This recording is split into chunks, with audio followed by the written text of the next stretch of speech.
Pulling the brakes down isn't the only way to turn. You can also do the exact opposite and still turn. How? If I pull both brakes, not just 10% or 20%, but enough to feel more pressure, let's say 30% or 40%, I hold that and then raise the opposite hand from the direction I want to turn. For example, I'll raise my left hand and keep my right hand steady, and I'll turn to the right like this, always helping a bit with my body.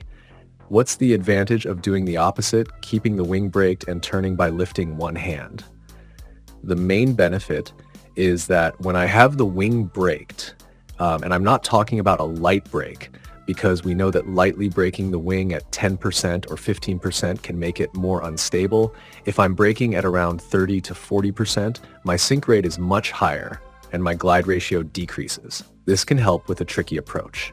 I'm flying braked, descending faster than normal, and if I need to make adjustments or turns, I lift the opposite hand from the direction I want to turn. This allows me to make the approach easier. I'm also flying slower, which helps me gauge the approach more accurately.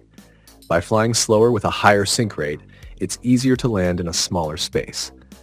If I fly hands up, I'll be flying faster with my best glide and sink rate, and I might overshoot the landing field or need to make additional turns. But if I'm flying braked, I'm slower with poor glide and a high sink rate, which lets me calculate the approach more precisely. I should clarify that I personally don't like to use or teach this technique. For me, it's always safer to use big ears than to fly braked when trying to land in a small area.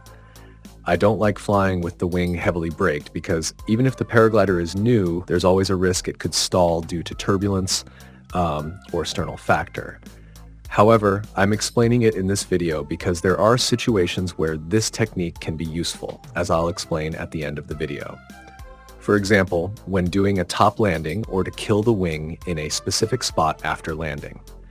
In none of my courses, basic, intermediate, or advanced, do I teach students to use this technique.